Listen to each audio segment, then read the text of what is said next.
Ya Allah, jauhkan kami dari pemimpin yang tajam dalam janji manis namun tumpul dalam melaksanakannya. Maka untuk itu kita akan memanggilkan seorang dai yang akan mematahkan mic kepada Tengku yang memegang nomor urut 4. Kepada Tengku, tempat dan waktu kami persilahkan dengan segala hormat.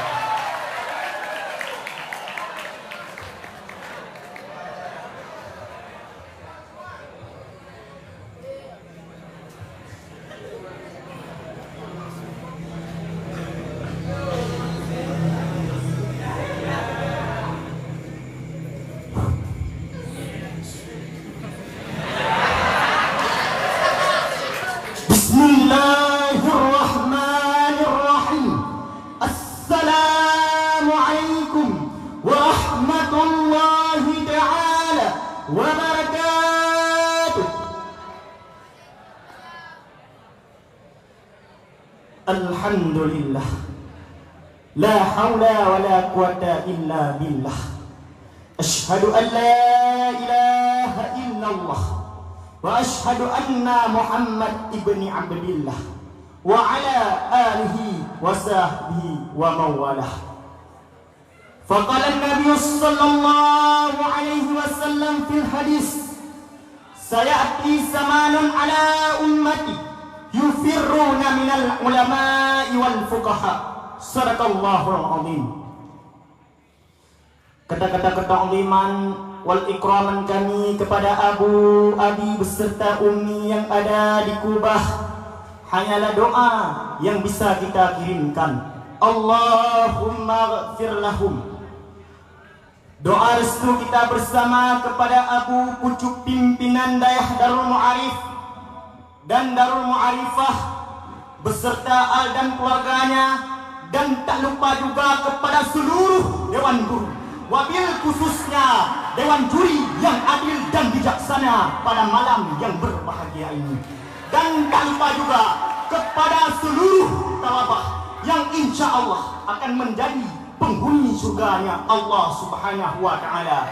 Amin, amin ya rabbal alamin. Di tengah-tengah manusia lupa dan terlena dengan kemajuan zaman serta terbawa arus perkembangan zaman, sehingga mereka lupa mana yang harus dibanggakan dan siapa yang patut diidolakan.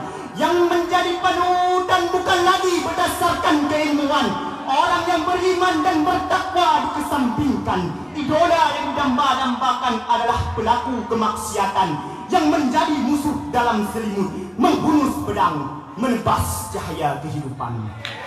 Di saat itulah nilai moral akhlak dalam jiwa umat Islam semakin berkurang, sehingga mereka tidak lagi mengenal dengan yang namanya ulama. Itu merupakan suatu kesalahan yang sangat fatal, karena ulama adalah pengarah kita ke jalan yang benar, pelindung kita dari kesesatan, tempat berpegang di kala pincang, tempat berpayung saat kehujanan, dan cahaya kita dalam kegelapan.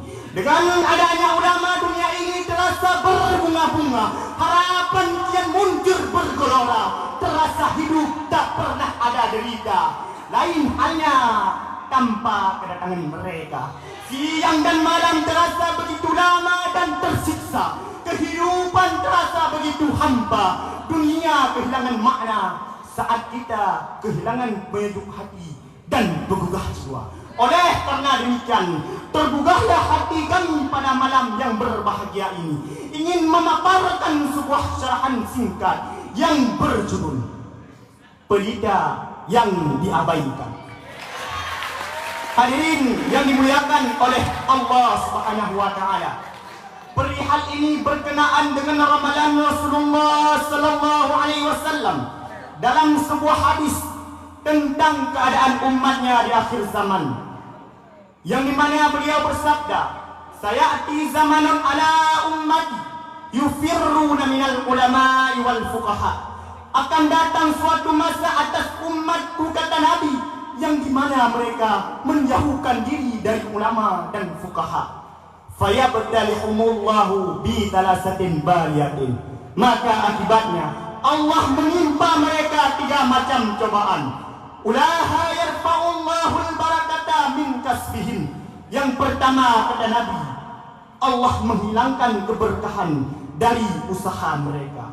Keberkahan adalah jalan menuju ridha Allah Subhanahu wa taala. Jika keberkahan itu telah hilang, maka bencana pun akan berkemunculan. Kehidupan selalu dihantui kesengsaraan. Gerak langkah senantiasa diiringi kesulitan. Kehidupan dalam keadaan serba salah dan kekurangan. Jika sudah begitu, materi menjadi ukuran dalam memuaskan hajat kehidupan. Kemewahan menjadi tolak ukur kebahagiaan. Nominal uang yang menjelma jadi Tuhan. Yang dipikirkan dan dikejar seseorang hanyalah kekayaan. Dunia menjadi tujuan hidup dan sasaran. Tanpa disadari, kesibukannya berakhir dengan kematian.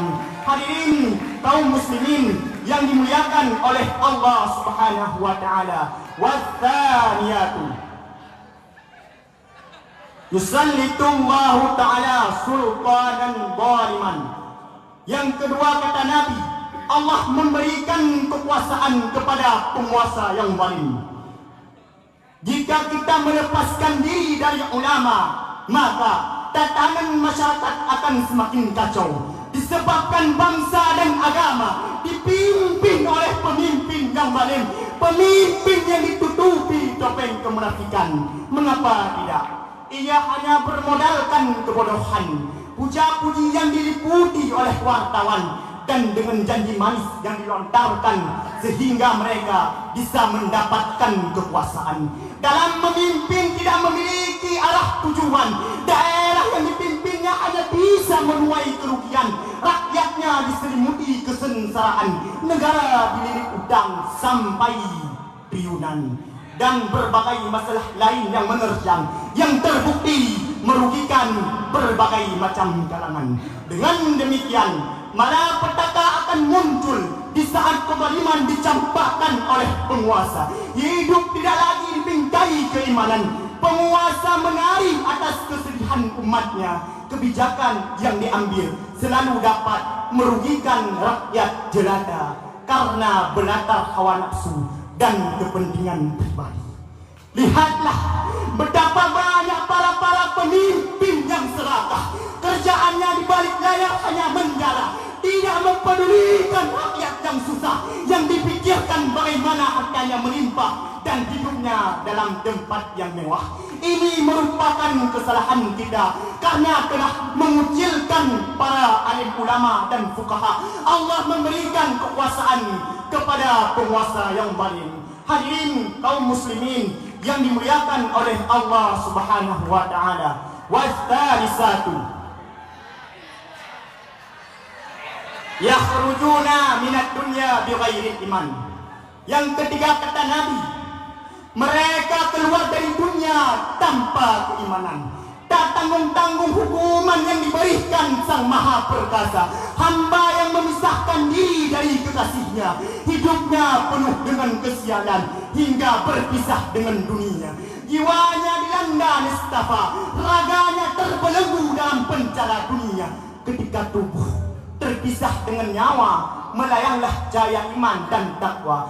Hal ini tak diinginkan oleh setiap insan dan manusia. Namun hal ini akan terjadi bila kita menjauhkan para alim ulama. Allah memberikan kekuasaan Allah memberikan kita ketika sakratul maut keluar dari dunia dengan tanpa keimanan. Wal iyadu billah. Hadirin sedang pelabah yang insyaallah dalam penghuni surganya Allah Subhanahu wa taala. Dari hadis tersebut bisa kita simpulkan yang bahwa melalaikan ulama bisa menuai kerugian, melecehkan peran mereka bisa mendapatkan kesengsaraan, dan kriminalisasi terhadap ulama bisa menyebabkan malapetaka yang cukup besar. Kalau kita menyaksikan realita kehidupan masyarakat hari ini, kita hanya bisa menggeleng-gelengkan kepala. Mengapa tidak? ulama di sisi Allah merupakan insan yang paling mulia, pemegang tongkat estafet para anbiya, orang yang menyerahkan separuh hidupnya untuk agama. Sejatinya mereka bisa dijadikan panutan dan idola. Jasanya mereka patut dikenang sepanjang masa. Tapi yang terjadi di lapangan malah sebaliknya. Lihatlah yang terjadi di Indonesia. Ulama seolah-olah tiada harga dirinya. Mereka dianggap hanya sebatas menjaga masjid dan musalla. Memahami hukum agama dinilai bukan lagi masalah. Mereka dibutuhkan saat kematian ibu bapaknya semata-mata. Bahkan lebih celakanya, penguasa mendekati ulama hanya ingin mendapatkan suara. Pertemuan mereka di-share berbagai media massa, seakan-akan mereka adalah pemimpin yang peduli terhadap agama. Namun rakyat beranggapan lain ketika melihat di sosial media. Orang-orang yang berkomentar sudah kehilangan etika. Ulama dianggap sudah menjual agama karena menerima suap dari penguasa. Padahal kenyataannya mereka tidak melihat dengan mata kepala dan tidak mengetahui bukti jelas dan nyata. Lantas mereka berani menuduh ulama seenak jidatnya saja.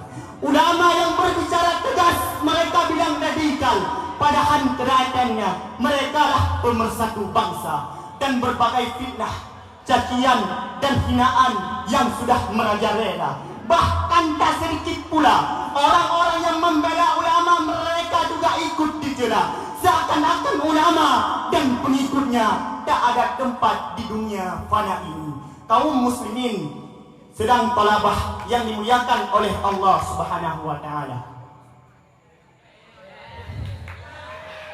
Ketika kita menyaksikan akhir-akhir ini berbagai peristiwa yang menimpa umat manusia, kebakaran terjadinya di mana-mana, banjir yang tak pernah jeda hentinya, apalagi gempa akhir-akhir ini yang menimpa rakyat Turki dan Suriah. Ini membuktikan sebuah tanda benarnya ramalan Rasulullah SAW tentang akibat perbuatan umatnya yang menjauhkan para alim ulama.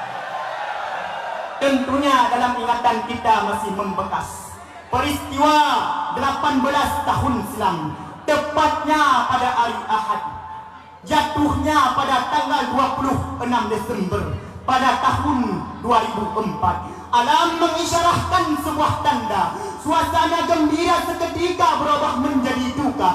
Allah mengirimkan bala tentaranya. Bumi Aceh digoncang oleh gempa. Lambang pun ikut melanda, mengalir deras tanpa hentinya. Bagaikan singa kelaparan mencari bangsa, meruntuhkan semua bangunan dengan rata. Jasad-jasad manusia bergelimpangan di mana-mana. Bumi menangis ketika melihatnya. Matahari pun redup ikut berduka. Ini merupakan ulah manusia, perbuatan orang durjana yang menumpahkan darah para alim ulama. Hadirin kaum muslimin yang dimuliakan oleh Allah Subhanahu wa taala.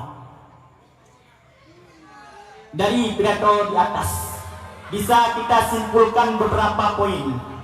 Poin yang pertama, perlu kita sadari dan perlu kita renungi. Semakin tuanya dunia ini, semakin hancur pula ia. Disebabkan kurangnya ilmu agama karena meninggalnya para alim ulama. Hari demi hari, siang berganti malam, lampu dunia mulai padam. Di saat ulama telah tiada, maka kehidupan umat manusia dalam keadaan serba salah. Pintu hati tertutup dari hidayah. Telinga tidak mendengar kebajikan, mata tidak melihat kebenaran, dan tubuh enggan menjalankan perintah Tuhan, dan hati tidak dapat merasakan indahnya beragama Islam. Ma'asyiral muslimin yang dimuliakan oleh Allah Subhanahu wa taala. Adapun poin yang kedua, selagi ulama masih ada di sekeliling kita, mari kita dekatkan diri dengan mereka, kita lindungi mereka. Karena ulama bagi kita sebagai penyejuk kalbu di kala kecewa, penegak iman di kala goyah, pengobat luka, penawan jiwa. Jangan biarkan jiwa kita menjadi sarana dosa yang terpampang, menuruti nafsu syahwat yang menyimpang, sehingga hati bisa dipimpin oleh syaitan dan menjadikan kita manusia pembangkang. Selagi ruh masih dikandung badan, hiduplah penuh ketaatan, tingkatkan keimanan dan ketakwaan, ikutilah Islam sebagai jalan kebenaran, ulama selaku panutan, Rasulullah selaku tauladan, dan jangan lupa jadikan Al-Quran sebagai sumber pedoman kehidupan agar kita mendapatkan ridha dari Yang Maha Rahman. Ma'asyiral muslimin yang dimuliakan oleh Allah Subhanahu wa taala. Adapun poin yang selanjutnya, poin yang kita tunggu-tunggu itulah poin yang keempat. Selagi ulama masih ada di sekeliling kita, jangan biarkan penguasa mendekati ulama hanya ingin mendapatkan suara. Jangan biarkan PKI menghancurkan para ulama. Jangan biarkan Yahudi mendekati ulama untuk meruntuhkan negara Aceh Serambi Mekah. Dan jangan biarkan rakyat Aceh dijajah oleh Wahabi. Dan jangan biarkan ulama dicaci maki oleh kaum PKI. Ma'asyiral muslimin yang dimuliakan oleh Allah Subhanahu wa taala. Hanya sekian yang dapat kami sampaikan. Wabillahi taufiq wal hidayah. Assalamualaikum warahmatullahi taala wabarakatuh. Waalaikumsalam warahmatullahi wabarakatuh. Dewan Hakim yang bijaksana, para pendengar yang dimuliakan oleh Allah, yang barusan turun, Tengku yang bernama Tengku Martunis dari Lok Nibong, kelas 2B, utusan kabilah Isak, Ikatan Santri Aceh Timur.